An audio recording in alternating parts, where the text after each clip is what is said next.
From Wanshan. It says, good day.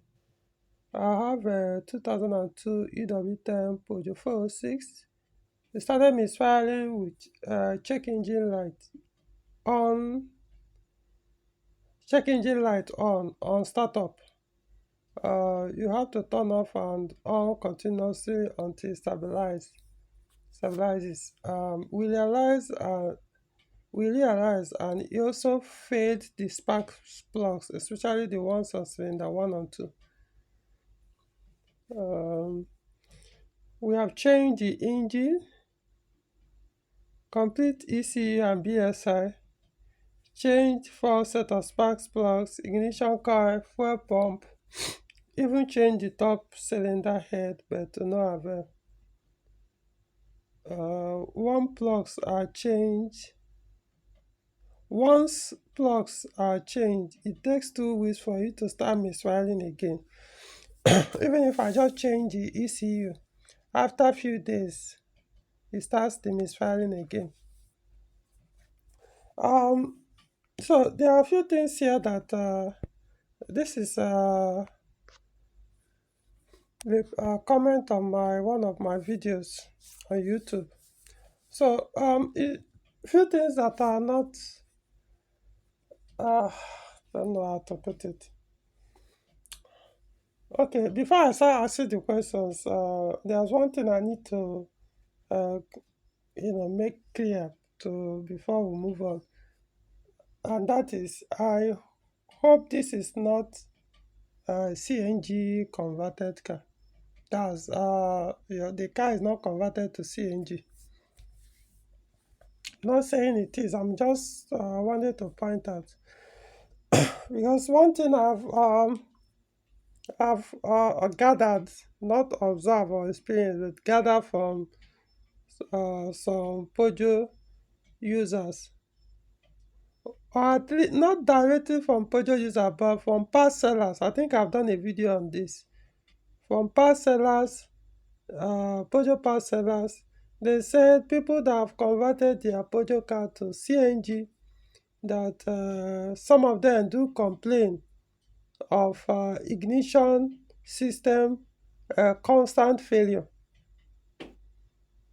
Every now and then they are changing their spark plugs. Every now and then their ignition coils are failing. So it's a constant issue for them, according to the parceller. Because the reason why I'm saying parcellers is because they are the ones selling these parts to those people that did the conversion. And these are the complaints, the feedback they are getting from them for constantly buying these components from them.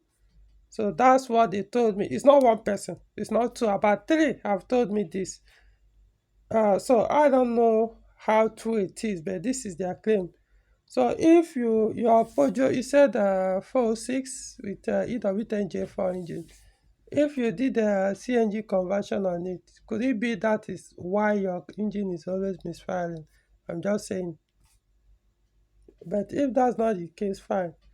But also why I wanted to point it out is so that even if you, the one watching this video, if you are not the one that posted this, and you are having something similar like this, if you have a CNG and you're having this car, if you've converted yours to CNG, that's with aftermarket CNG, and you're having this kind of issue, before you start throwing in the past, you may have to understand this is something you signed up for.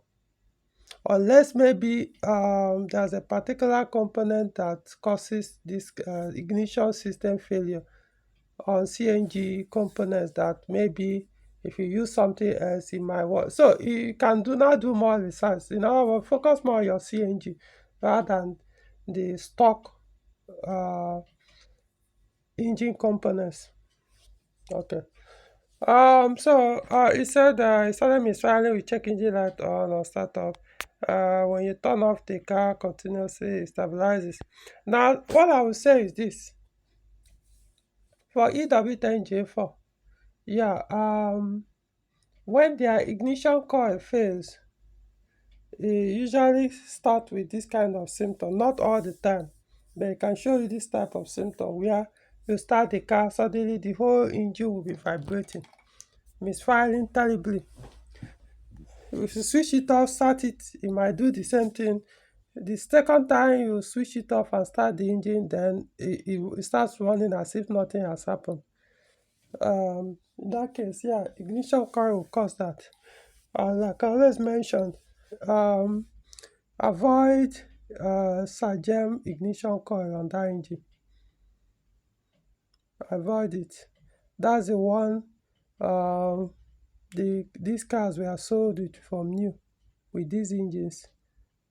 So I wouldn't bother buying ignition coil with that brand, especially the used ones. Even new ones, I wouldn't even bother.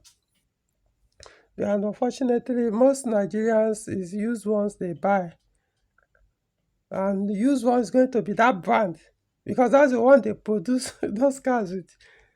So it's only few lucky ones that probably end up buying a different brand as used. When I mean used, I'm talking about like the one we call Tokumbo. So it doesn't matter whether it's Nigerian use or foreign use. I'll try to avoid them unless you see a brand other than Sagem. The only brand that I know I've used or purchased and mounted on this engine that have lasted so well or so long is Value brand.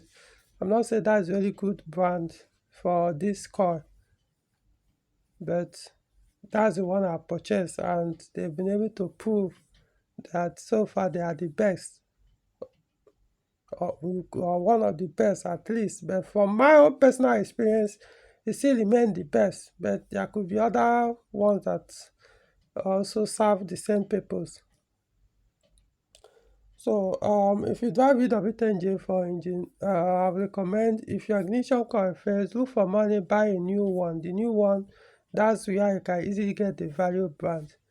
If you're lucky to get used one, fine. But if you go to market, just say give me a used coil, and most likely what you're going to buy will be Sagem, because that's the one that majority of them are used. So that's how they tend to fail. That's Sagem, the one we regard as follow come. So however, it still doesn't mean that is the ignition coil that's causing it, but it's one of the signs when they're about to fail, one of the ways they fail. Okay, so that is it for the coil, which like I said doesn't necessarily mean, but I need to point it out. This kind of issue, there's something that I didn't read from here, because you say you change the engine. I don't understand. You say you mean you change engine because of misfire. Misfire has nothing to do with the engine. Yeah, the valves might have an issue and will cause misfire. That I'm talking of cylinder head, which does most times don't require replacement unless like the timing belt cut or jump or something happen with the timing, then the valves now hit uh, the valve's position. We will call it valve sitting. You now hit that place on the cylinder head where the valves closes or touches on the cylinder head. Or if the valves, the timing belt cut, broke or jump, and then the valves hit the pistons and give it a very big mark. There's a kind of mark it will give it here, then that particular spot will cause misfire on the piston, even though it didn't penetrate it didn't crack the piston, but it's enough for you to be causing misfire on that particular piston or cylinder. Um, the valves as well. If for some reasons they've changed the valve, had a timing issue, got bent, and instead of replacing it with a good one that is not that's never had that kind of issue, mechanics sometimes they will go and, according to them, straighten the bent valve, which is worst thing I will ever recommend anybody to do. There are cases where people do that, and or maybe like basically like that's like the only available option at that time. For example, there's a kind of engine you will have that you know that is alien to that particular region, environment, or locality, or town. You are the only person that owns that kind of engine. So if anything happens to those valves, of course, you know you most likely or high probability that you not find the parts of that engine in the market, especially that kind of part. So you might say, okay, then that means you have to import if you have the means. But on the interim, at least you might decide, let me do this one first. You go and straighten the valve. Because what I've realized, it's hard to see people that, or see ones that they've done that and the engine sound will still be okay. Most of the ones they've done that so-called strengthening is hard. The engine will always run very rough. The sound will be proper. You'll be having those kind of misfire or unexplained misfire. Not all cases. And you might not know. You go to market or your mechanics might not tell you the truth. They will still go and buy the threatened ones. Even though they charge you money for to replace them. They will take the ones that are bent and go and do the strengthening. It's also possible that what you may have in the market might also be the threatened one. So it's a risk. Just pointing out these are the kind of things that can cause some unidentified misfire. After you try to sort out the ignition part of the electrical part of the ignition system, because misfire is usually caused by ignition system. So so that is it with the cylinder. So I'm surprised you were saying change the engine. I was like, why go that far? Unless the engine was already dead. Then if you change the engine and engine was the current engine is in good condition and it's still doing the same thing. However, I would say there was one 206, but the 206 I know the engine was misfiring terribly. Would I call it It wasn't just necessarily misfire. It was just the cylinders were bad. Yeah, it was misfiring actually. It was serious. It was, okay, let me put it this way. It was only as if it was only two cylinders. This was a 1.4 liter engine. The cylinder, if you start the car, it will be running as if it's only two cylinders that were working. So the mechanic went and bought another engine and mounted. I it was doing the same thing like the other engine he removed. So in that case, he now say, no, two engines can't be doing the same thing. This was a fully used engine. So how can both of them be doing the same thing? They called my attention. In fact, the mechanic that did that work has departed, no longer alive. But they called my attention. I went there and I diagnosed. um, there was nothing specific on the electrical system that was showing the cause of the misfire. I kept wondering, but how come logically, why can you say the two engines will be doing the same thing? Only two cylinders will be running. Check this, everything, all the ECU checked out, everything checked out. But just said, the man was like, well, maybe since you've done your diagnosis electrically and nothing was wrong, and maybe you could just close our eyes and put another engine. Since I think it was less than 3 days after they mounted the engine, was still doing the same thing. So they returned the engine back to the seller. They gave them another one. Immediately they mounted it, boom. It was as if nothing ever happened. The engine started running very well. So just because they call it Tokumbo engine, fully used engine, doesn't mean it's in good condition. So just this is what I experienced, not what I was told. It was a car. They called me. I diagnosed the car and found the electrical system in good condition, yet the car was behaving as if something electrically was wrong. But at least from the diagnostic report, nothing was electrically wrong. But logic was dictating us. I would like call it logic. I don't know how to put it, because it'd be like, how can two engine be doing the same thing?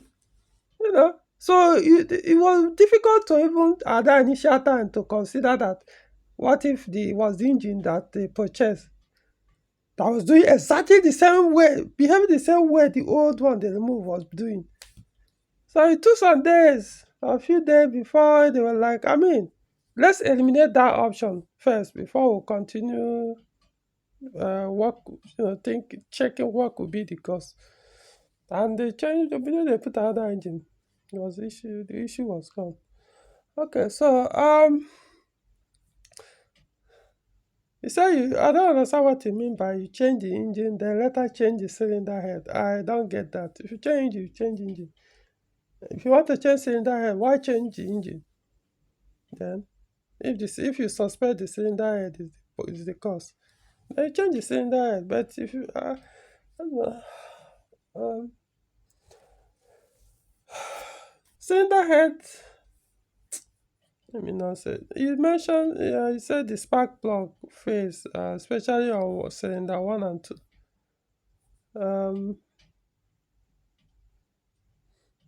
There's something you said here that now before I get to that, it's talked about fuel pump. Now fuel pump can cause misfire, but usually it will give you rough idle before I even get to misfire. If your fuel pressure is too low, because most time people hear people say, I change my fuel pump. Who told you that it's only fuel pump that determines the fuel pressure on the engine? Because that's a mistake most mechanics, car users do make when it comes to fuel pressure. My fuel pump is weak. They will just change only that cartridge.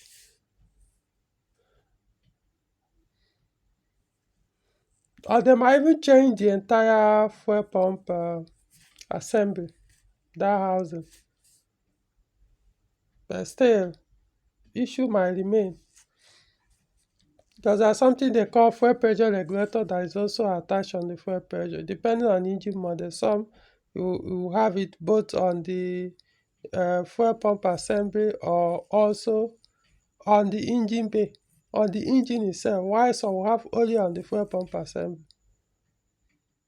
Like the V6 have on the fuel pump and then also on the engine. I'm talking about ES9J4S. At least, depending on the model of model of the engine, model of the fuel pump assembly.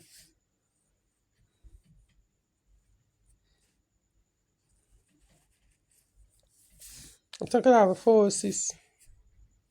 So, if your FPL is bad and your fuel pressure, it will affect the fuel pressure. So, engine will not run smoothly. If the fuel pump is very good, it may not necessarily cause that misfire. It may cause jerk. You may experience loss of power a little, but usually not necessarily misfire. I'm talking about the fuel pressure now, not just the fuel pump. Does this maintain 50 psi? So changing the fuel pump is not enough if you have not confirmed that what is getting to the engine or the fuel rail on the engine is 50 psi. You might end up changing a good working pump and you put a bad one. Just because a fuel pump is new doesn't mean it's good for that engine, because there are some fuel pumps that their pressure is not too low for that engine. So it won't be enough to power the engine very well. So as for all 406 petrol engine are concerned, it's supposed to be 50 psi on the engine, on the fuel rail. That's what you're supposed to get. So if it doesn't get to that, then you now start to rule out. In fact, from the diagnosis, I will know which component on the fuel delivery that is causing the low fuel pressure, or making the fuel pressure not to get to 50 psi.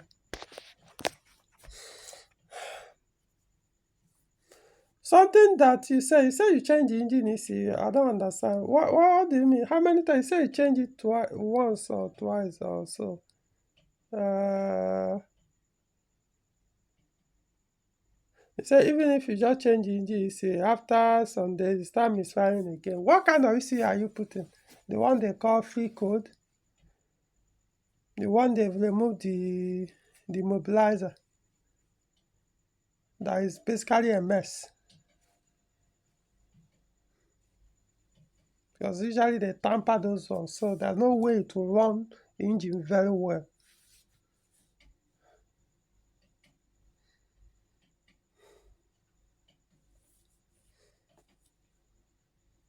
So from the look of things, it appears more electrical than mechanical. But then you didn't even mention about the wiring harness, which could be the cause of the whole thing.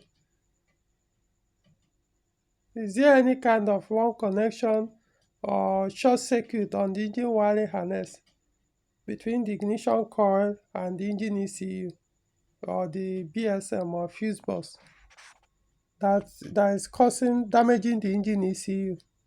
Over time, once you plug it, put another one, before you know it, damage it, because it has the whatever the issue that is on the harness or the wires have not been addressed, and you keep changing the ECU over and over. Recall the video I did concerning concerning things that can burn your 406V6 engine ECU, why I pointed out people. So there was one case I talked about someone that didn't take my advice when his 406V6 engine ECU failed. Didn't take my advice. He went and mount another ECU without first addressing what caused the failure of the original or the initial ECU in that vehicle. And because the advice was not taken, guess what? He ended up damaging another 2 ECUs before the car was brought to my attention. 2. So in other words, damaged three ECUs. Well, I could say 2, but the point is the first one, they damaged it, they took it for repairs and bought another one. So eventually, after was repaired, so it now has like 2. It damaged the second one. They put back the old one that was repaired. Later on, it still damaged it before they now bought another one, which I don't know. Is it the third one? I don't even know what to call it. So that's my point. So what if there's a wrong connection somewhere that is causing that misfire on the engine wiring harness? Has it been checked? Has it been inspected? What kind of errors found on the engine ECU? Was there all the errors found? Were they scanned? Was the engine ECU scanned with proper diagnostic tool? Not all this what's it called? A code reader that just read the code. That will even be able to tell you do comprehensive scan. Because some of these small scan tools may not be able to assess all the fault on engine ECU. If it's not, especially if it's not a professional diagnostic scanner. Um, so all this, I know I'm saying all these things, it may not make sense to some people, but so someone who is technical, you should be able to understand, from what I've said, be able to go back and diagnose and fix this problem. But if you are not a technician or technically minded type, or you don't have that technical know-how, it will be like this is a waste of time. Because if you can't be able to do go and do all these things I'm mentioning, it won't really make sense to you. So at the end of the day, you need this car to be properly diagnosed. What your car need is elimination method, starting from the list.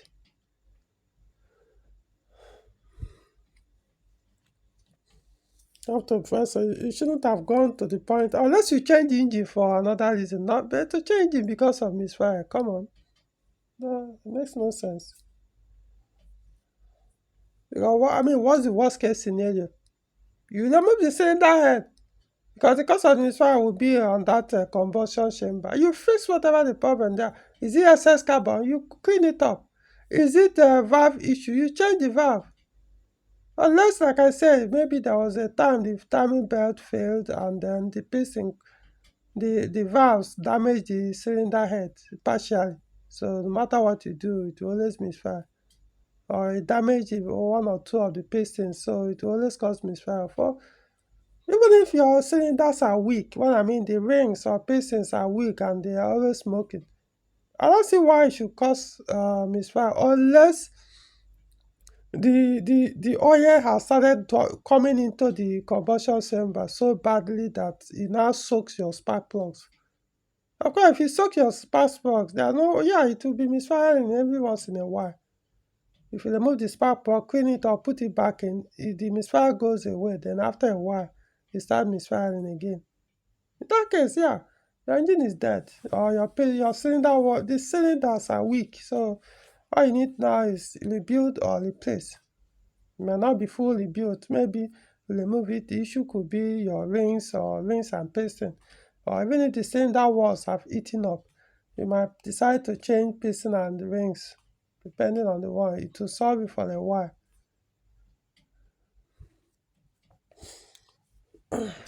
So I don't know. See, yeah, my point is you only change engine when it's absolutely necessary to change it. But to change it because of misfire, where you have not you haven't concluded that the cylinder walls are the or the combustion chamber is the cause, you change engine. Huh.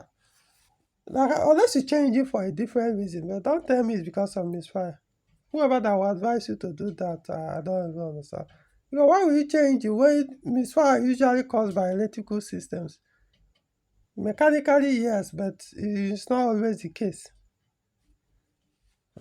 Well, so yeah, you need a proper diagnosis. That car needs to properly diagnose. But if you have that technical know-how, then all these things I mentioned, write them down. If you have to watch this video 5 times, 10 times, do it.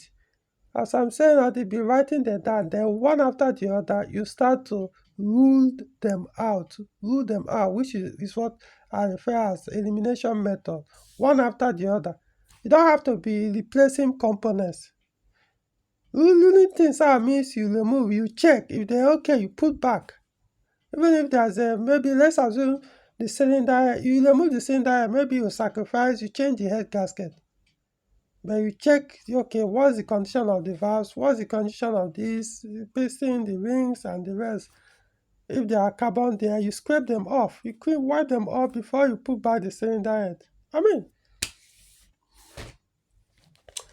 that's all I have to say on this. So, I hope this video helps you and every other person that watches this video and have similar is experiencing something similar, or at least you may benefit from this in future.